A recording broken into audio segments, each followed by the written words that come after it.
నామానికి మహిమ కలుగును గాక. మా ఛానల్ చూసిన ప్రతి ఒక్కరు మర్చిపోకుండా లైక్ చేయండి, షేర్ చేయండి, సబ్స్క్రైబ్ చేసుకోండి. అలాగే కింద బెల్ ఐకాన్ని క్లిక్ చేయండి. దేవుడు మనం దీవించి ఆశీర్వదించును గాక. ఆమేన్.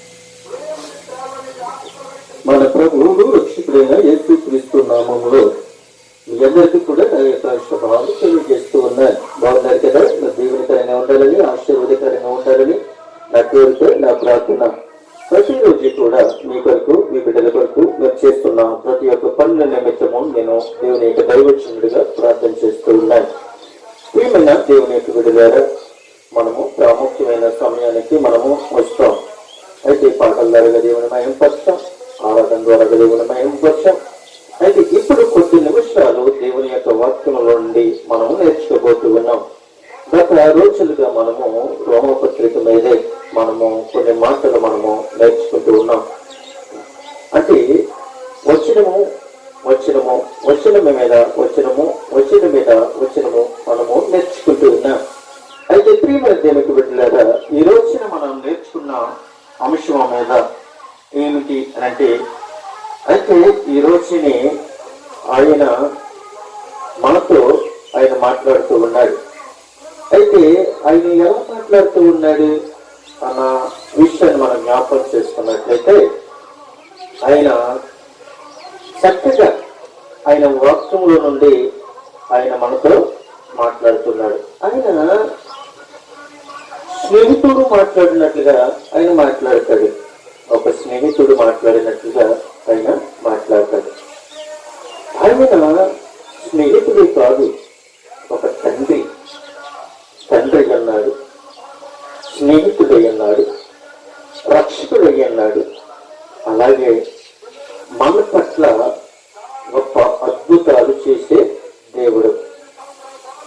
ఆయన అద్భుతాలు చేసే దేవుడని ఆయనకి మనము దూరంగా ఉండొచ్చు సార్, ఉండకూడదు కదా?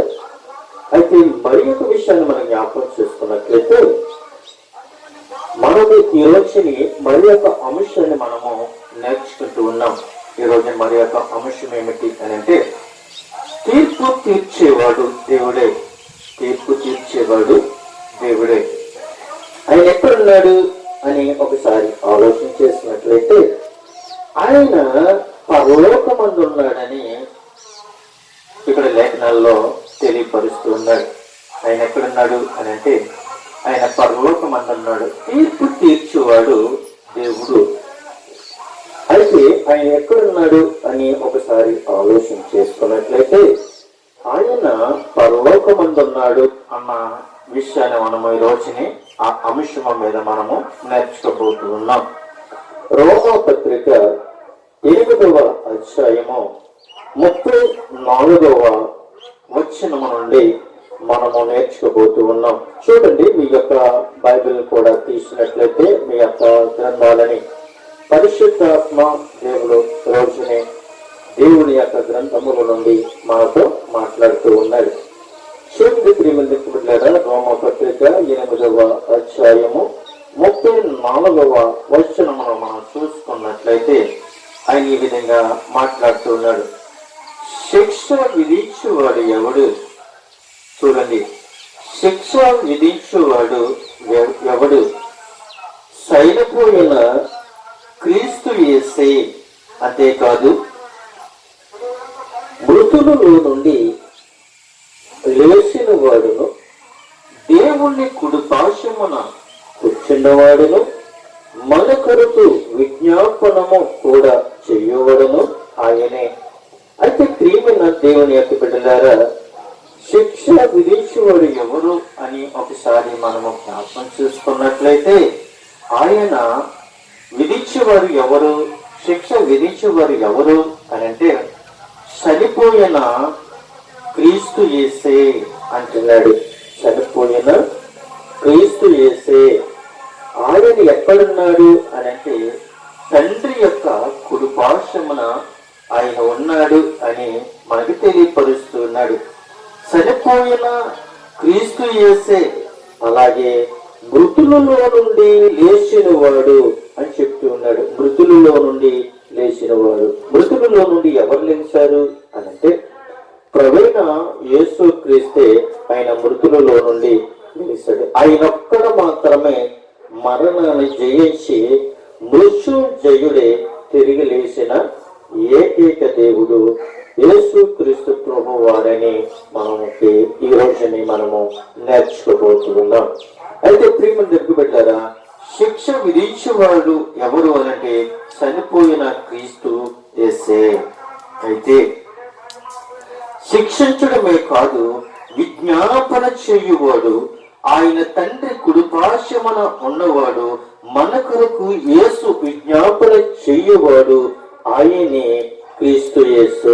ప్రియమైన దేవుని బిడ్డలారా, మన పక్షాన్ని ఆయన ఏం చేస్తూ ఉన్నాడు అనంటే విజ్ఞాపన చేస్తూ ఉన్నాడు.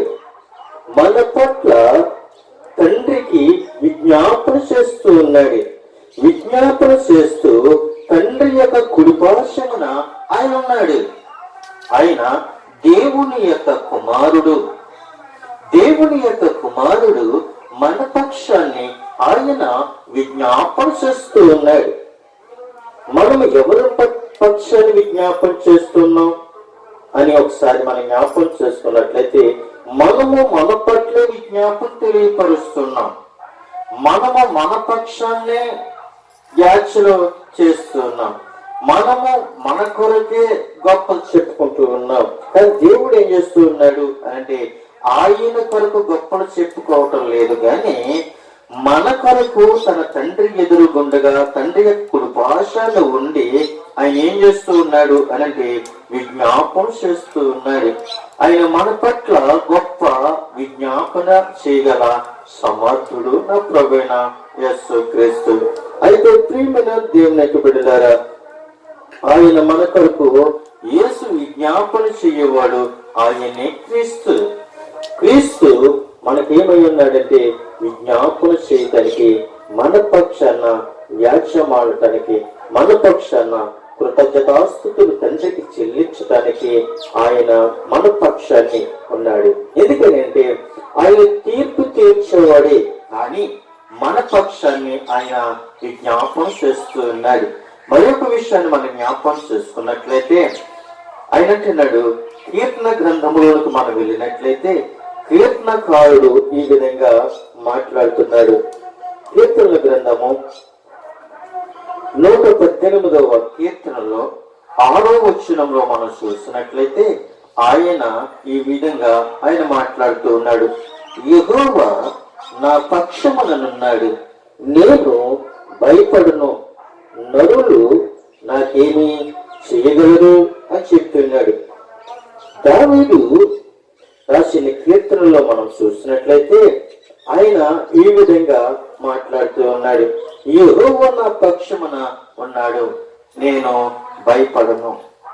దేవుడు మన పక్షాన ఉంటే మనం భయపడవలసిన అవసరం ఏమీయో లేదు. దేవుడు మన పక్షాన్ని లేనప్పుడు మనం భయపడుతూ ఉంటాం, భయపడుతూ బ్రతుకుతాం.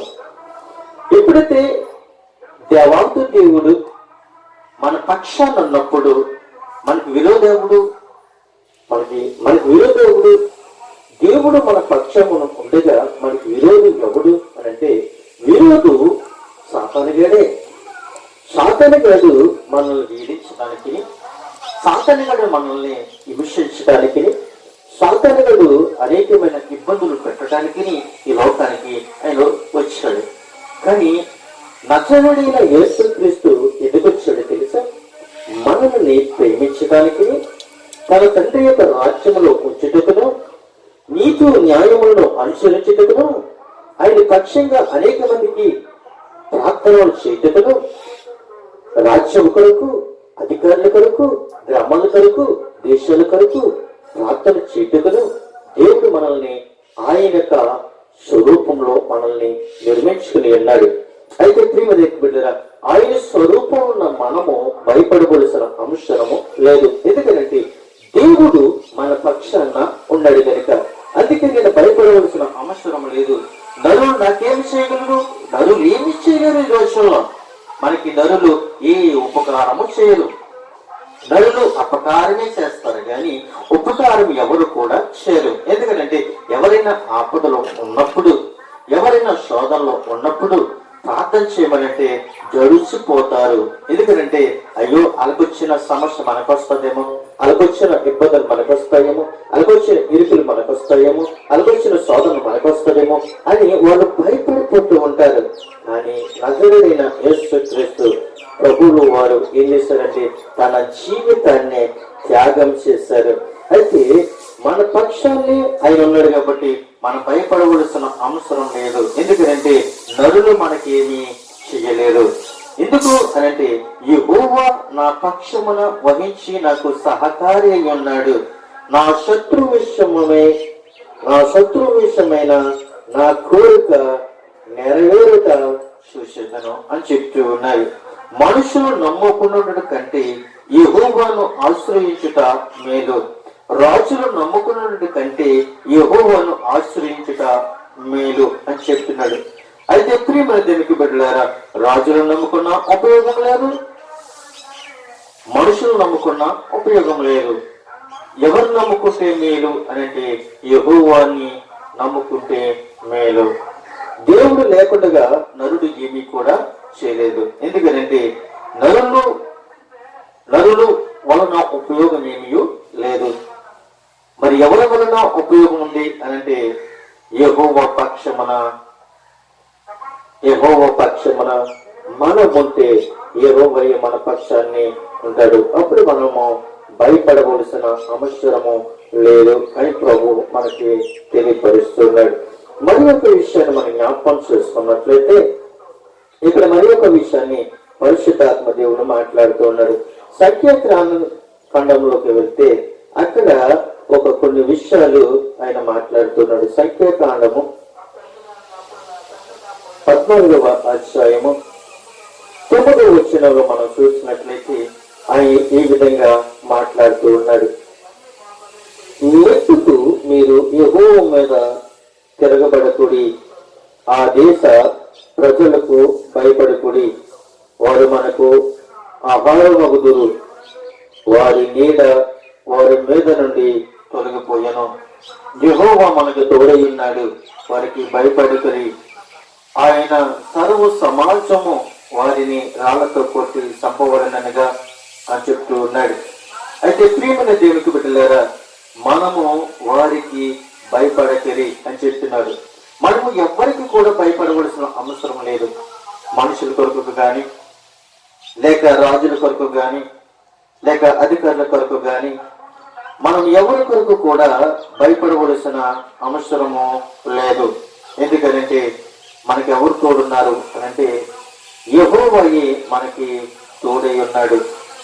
యెహోవా మనకు తోడై లేకుండా మనం ఎలా ఉంటామంటే భయపడిపోతూ ఉంటాం. మనం భయపడటానికి కాదు మనం వచ్చింది భయపడటానికి కాదు. ప్రియమైన దేవునికి బిడ్డలారా, మనం ధైర్యంగా నిలబడటానికి దేవుడు మనల్ని ఈ లోకానికి పంపించాడు. మనం భయపడే వ్యక్తులము కాదు. ఎందుకంటే దేవుడు మన పక్షాన ఉన్నాడు కాబట్టి మనము భయపడవలసిన అవసరము లేదు అని పరిశుద్ధాత్మ దేవుడు మరి యొక్క ముఖాముఖిగా ఆయన మాట్లాడుతూ ఉన్నాడు.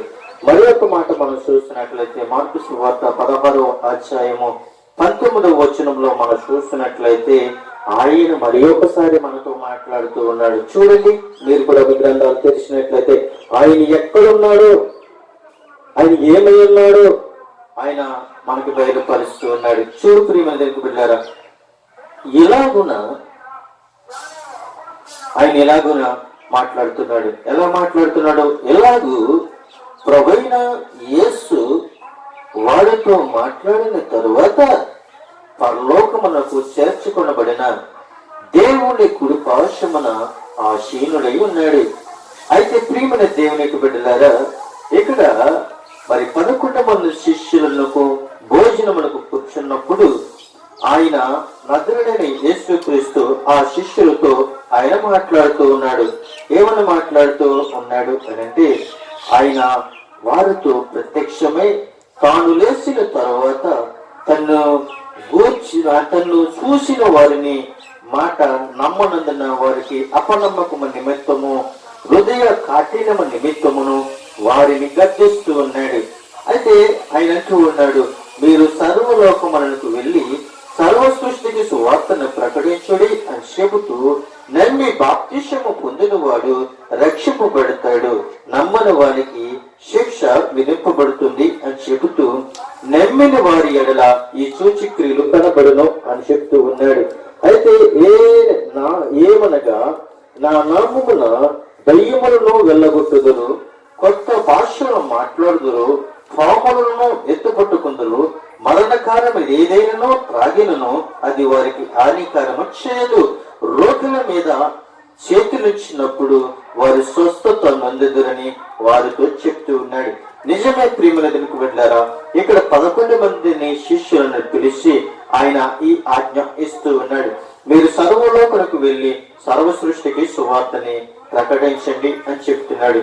ప్రకటించిందని చెప్పి ఆయన అంటూ ఉన్నాడు కదా, వారికి ఏమంటున్నాడు, బాప్తిసము ఇవ్వండి అని చెప్తూ ఉన్నాడు. బాప్తిసం ఇవ్వండి అని చెప్తూ ఉన్నాడు. ఇలాగా చెప్పుకుంటూ కిందకు వచ్చినప్పటికీ ఈ సంభాషణ ప్రభువైన యేసు వారితో మాట్లాడిన తర్వాత ఆయన ఏమై ఉన్నాడు అంటే పరలోకమునకు చేర్చుకునబడి దేవుని కుడి పార్శ్వమున ఆయన ఉన్నాడు. తండ్రి యొక్క కుడి పార్శ్వమున మా ప్రభువైన యేసు క్రీస్తు ఉన్నాడు. ప్రియమైన దేవునికి బిడ్డలారా, తీర్పు తీర్చేవాడు ఎవరు అంటే దేవుని కుమారుడైన యేసు క్రీస్తు ప్రభువారు. ఆయన ఎక్కడున్నాడు అనంటే దేవుని కుడి పార్శ్వమున ఆయన ఆశీనుడై ఉన్నాడు. అలాగే న్యాయపీఠం మీద కూర్చొని మనకు తీర్పు తీరుస్తూ ఉంటాడు.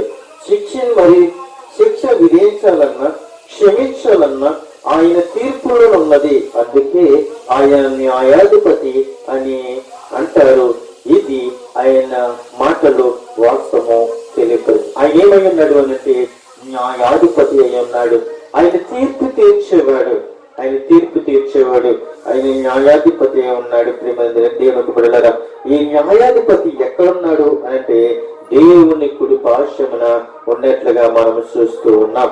అయితే మరి ఒక విషయాన్ని మనం జ్ఞాపకం చేసుకున్నట్లయితే పరిశుద్ధాత్మ దేవుడు మరి ఒకసారి కొలసీయులకు రాసిన పత్రికలో 3వ అధ్యాయము 1వ వచనంలో మనం చూసినట్లయితే ఆయన మరి ఒక విషయాన్ని మనతో ఆయన మాట్లాడుతూ ఉన్నాడు. మీరు క్రీస్తుతో కూడా సిలువ గుయ్యడిన వారే పైనున్న వాటిని వెతుకుడి అని చెప్తూ ఉన్నాడు. ఏమంటున్నాడు? మీరు క్రీస్తుతో కూడా లేపబడిన వారైతే పైనున్న వాటిని వెతుకుడి అని చెప్తున్నాడు. మనము క్రీస్తుతో ఏమై ఉన్నాము అంటే క్రీస్తుతో మనం లేపబడిన వారమైతే పైనున్న వాటిని వెతకాలి గాని కిందున్న వాటిని మనము వెతకకూడదు అని చెప్తూ ఆయన అంటున్నాడు. అక్కడ క్రీస్తు దేవుని కుడి పార్శ్వమున కూర్చుని ఉన్నాడు అని చెప్తూ ఉన్నాడు. అయితే ప్రియమైన దేవునికి బిడ్డలారా, దేవుడు ఎక్కడికి వచ్చున్నాడు అని అంటే దేవుని యొక్క తండ్రి యొక్క కుడి పార్శ్వమున ఆయన కూర్చుని ఉన్నాడు. ఆయన కూర్చుని అండి ఆయన అంటూ ఉన్నాడు, పైన వాటినందే గాని భూ సంబంధ వాటి మీద మనసు పెట్టుకొనుకుడి. అనగా మీరు మృతి పొందితిరి, మీ జీవము క్రీస్తుతో కూడా దేవుని యందు దాచబడి ఉన్నది. మనము జీవమై ఉన్న క్రీస్తు ప్రత్యక్షమైనప్పుడు మీరును ఆయనతో కూడా మహిమ యందు ప్రత్యక్షపడుదురు అని చెప్తూ ఉన్నాడు. ప్రియమైన దేవుని యొక్క బిడ్డలారా, క్రీస్తు దేవుడి యొక్క కుడి పార్శ్వముని ఎలాగైతే ఉన్నాడో మనము కూడా ఆయనతో కూడా మహిమ యందు ప్రత్యక్షపరచబడము అని చెప్తూ ఉన్నాడు. అయితే మనము ఆయనతో ఉండాలి అంటే కొన్ని విషయాలు మనము విడిచిపెట్టవలసిన వారమై ఉన్నాము. ఏమి విడిచిపెట్టాలి అనంటే, కావున భూమి మీద ఉన్న మీ అవయవములను అనగా జారత్వమును అపవిత్రత్వము, కామకత్వమును, దురాశను, అలాగే ధనాపేక్షను సంపవేయుడు అని చెప్తూ ఉన్నాడు. అయితే ప్రియమైన దేవుని యొక్క బిడ్డలారా, దేవుని యొక్క రాజ్యంలో మనం ఉండాలి అని అంటే, తండ్రి యొక్క ఎదురుగుండగా మనం ఉండాలి అని అంటే, మరి తండ్రి యొక్క రాజ్యానికి మనము వారసులు అవి ఉండాలి అని అంటే ఇవి విడిచిపెట్టాలి అని చెప్తూ ఉన్నాడు. మనము ప్రియమైన దగ్గరికి బిడ్డలారా, అవి విడిచిపెట్టడానికి మనము ఇష్టపడలేకపోతూ ఉన్నాం. అయితే ప్రేమ దగ్గర అక్కడ క్రీస్తు దేవుడి కుడిపార్శ్వమున కూర్చుని ఉన్నాడు అని చూస్తూ ఉన్నాం. ఉదాహరణకి మనం చూస్తున్నట్లయితే మనము భూ సంబంధములము, అయితే వాటి మీద మనసు పెట్టుకుంటూ ఉన్నాం. అయితే మీ అవయవములు ఏటి మీద ఉన్నవి అని అంటే ఈ యొక్క విషయాల మీద ఉన్నవి. జారత్వం మీదను, కామకత్వం మీదను, దురాశల మీదను, ధనాపేక్షల మీదను మీ ఆశలు ఉన్నవి. వీటిని మీ మనస్సులోనికి, మీ హృదయంలోనికి రానివ్వకుండా చంపివేయండి. వాటి వలన దేవుని యొక్క ఉగ్రత అవిధేయుల మీదకి వచ్చినట్లుగా మనం చూస్తూ ఉన్నాం. ప్రియమైన దేవునికి బిడ్డలారా, ఇటువంటి దురు ఆలోచనలు మన హృదయంలోనికి రాకూడదు. ఎందుకంటే క్రీస్తుని నమ్ముకున్న వ్యక్తి, క్రీస్తుని వెంబడించుకున్న వ్యక్తి ఏమై ఉండాలి అని అంటే క్రీస్తుతో దాసపడిన వారమై ఉండాలి, క్రీస్తుని వెంబడించిన వారమై ఉండాలి, క్రీస్తులో పాలు పంపులు పొందుకున్న వారమై ఉండాలి అని మీకు నేను తెలియపరుస్తున్నాను. మరి ఒక విషయాన్ని మనం జ్ఞాపకం చేసుకున్నట్లయితే ఆయన మరి ఒక విషయాన్ని బయలుపరుస్తున్నాడు. చూడండి ప్రియమైన దేవుని బిడ్డలారా, మరి ఒక విషయాన్ని మనం జ్ఞాపకం చేసుకున్నట్లయితే ఆయన మరి ఒక విషయాన్ని, మహామగుడుగు దేవుని కుడిపార్శ్వమున కూర్చుండెను. ఎవరు కూర్చున్నాడు? ఎవరు కూర్చున్నారు అనంటే మహామగుడగు దేవుని కుడిపార్శ్వమున కూర్చుండెను. ఎబ్రీయులకు రాసిన పత్రిక 1వ అధ్యాయము 3-4 వచనాలు చూసినట్లయితే ఆయన మనతో ఈ విధంగా మాట్లాడుతున్నాడు. ఆయన దేవుని మహిమ యొక్క తేజస్సును, ఆయన తత్వము యొక్క మూర్తి అంతనై ఉండి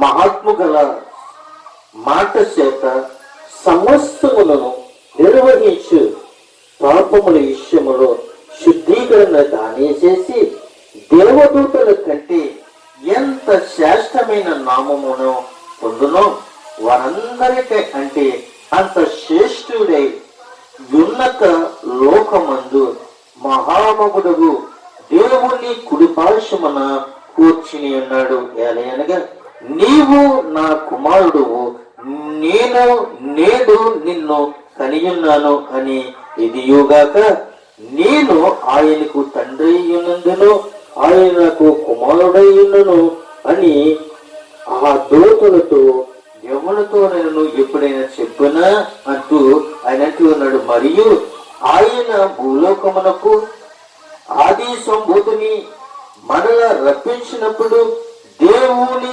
దూతలందరూ ఆయనకు నమస్కారం చేయవలనని చెప్తూ ఉన్నారు. తన దూతలు వాయువులను తన సేవకులను అని ఇక్కడ మనకి తెలియపరుస్తూ ఉన్నాడు. అయితే ప్రియమైన దేవునికి బిడ్డలారా, ఇక్కడ పుట్టినట్లు చూసినట్లయితే దూతలు వాయువులు అనగా ఆత్మలు అన్న విషయాన్ని మనము చూస్తున్నాం. అయితే ఆయన ఏమై ఉన్నాడు అంటే ఆయన దేవుని మహిమ యొక్క తేజస్సు, ఆయన అత్యుత్తమ యొక్క మూర్తినై ఉన్నాడు అన్న విషయాన్ని మనం చూస్తూ ఉన్నాం. సర్వశక్తిమంతుడు, సర్వాధికారి, జీవము కలిగిన దేవుడు, ఆయనకు అసాధ్యమైంది ఏది లేదు. ప్రేమికులరా, సమస్తము కూడా సాధ్యమే. మహామహుడగు దేవుని కుడిపార్శ్వమున ఎవరు కూర్చున్నారు అనంటే దేవుని యొక్క కుమారుడు కూర్చున్నారు అన్న విషయాన్ని మనము చూస్తూ ఉన్నాం. మరి ఒక విషయాన్ని చూసినట్లయితే మనల్ని సంపూర్ణంగా రక్షించుటకు శక్తిమంతుడై ఉన్నాడు అన్న విషయాన్ని ఎబ్రీయులకు రాసిన పత్రికలో 7వ అధ్యాయంలో 25వ వచనములో మనం చూసినట్లయితే ఆయన మరి ఒక విషయాన్ని మనకి బయలుపరుస్తున్నాడు. చూడండి ప్రియమైన బిడ్డలారా, ఈయన తన ద్వారా దేవుని యొద్దకు వచ్చే వారి పక్షమున విజ్ఞాపన చేయుటకు నిరంతరము జీవించుతూ ఉన్నాడు కనుక వారిని సంపూర్ణంగా రక్షించుటకు శక్తిమంతుడై ఉన్నాడు. చూడండి, మనందరినీ కూడా రక్షించుటకు ఆయన ఏమై ఉన్నాడు అనంటే సమర్థుడై ఉన్నాడు, అలాగే శక్తిమంతుడై ఉన్నాడు, తర్వాత విమోచకుడై ఉన్నాడు, అలాగే మహిమ గల రాజు అయి ఉన్నాడు. ఆ రాజు రోషము కలిగిన దేవుడు ప్రియమంతునికి బిడ్డారా. అయితే ఆయన ఏమై ఉన్నాడు? విజ్ఞాపన చేయుటకు నిరంతరము జీవించుతూ ఉన్నాడు. పవిత్రుడు, నిర్దోషియు, నిష్కళంకుడు, పాపులతో చేరక ప్రత్యేకముగా ఉన్నవాడు, ఆకాశ మండపముల కంటే మిక్కిలి హెచ్చైనవాడు, ఇట్టి ప్రధాన యాజకుడు మనకు సరిపోయిన వాడు. ప్రియమైన దేవునికి బిడ్డలారా, ఆయన ఎక్కడున్నాడు అన్న విషయం మనం జ్ఞాపకం చేసుకున్నట్లయితే మనలో సంపూర్ణంగా రక్షించేటకు ఆయన శక్తిమంతుడై ఉన్నాడని మనము ఈ రోజు నేర్చుకోబోతున్నాం. మరి ఒక విషయాన్ని మనం చూసినట్లయితే, మరి అదే హెబ్రీయులకు రాసిన పత్రికలో 8వ అధ్యాయము 2వ వచనంలో మనం చూసినట్లయితే ఆయన ఏమై ఉన్నాడో ఆ విషయాన్ని మనకి తెలియపరుస్తున్నాడు. మనకు అట్టి ప్రధాన యాజకుడు ఒకడున్నాడు. ఆయన పరిశుద్ధాలయమునకు అనగా మనుష్యుడు కాక ప్రభువే స్థాపించిన నిజమైన గుడారమునకు పరిచారకుడయ్యింది. పరలోకమందు మహామహుని సింహాసనమునకు కుడిపార్శ్వమున ఆసీనుడై ఉన్నాడు. చూడండి ప్రియులు, ఎంత చక్కగా మాట్లాడుతున్నాడు. ఆయన ఎక్కడున్నాడు అంటే పరలోకమందు మహామహుని సింహాసనమున కుడిపార్శ్వమున ఆసీనుడై ఉన్నాడు అని మనకి ఇక్కడ తెలియపరుస్తున్నాడు. అయితే ప్రతి ప్రధాన యాజకుడు అర్పణలను బలులను అర్పించుటకు నియమింపబడుదురు. అందుచేత అర్పించుటకు ఈయన ఏమైనా ఉండుట అవశ్యము. ధర్మశాస్త్ర ప్రకారము అర్పణలు అర్పించుచున్నారు కనుక ఈయన భూమి మీద ఉన్న ఎడల యాజకుడై ఉండెను.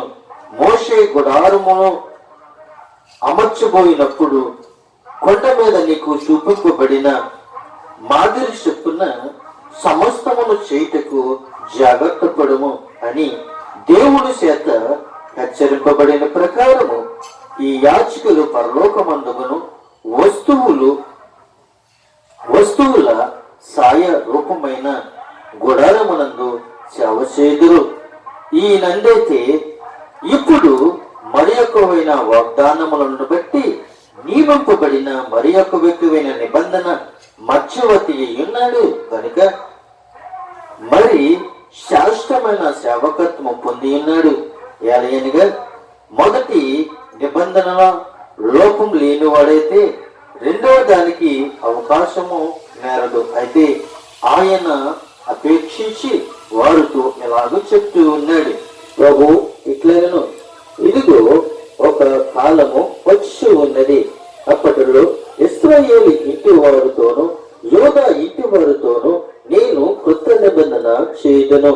అయితే నేను ఐగుప్తుల నుండి నీ పితరులను వెలుపలికి రప్పించుటకి వారిని చెయ్యి పట్టుకున్న దినములను వారితో నేను చేసిన నిబంధన వంటిది కాదు.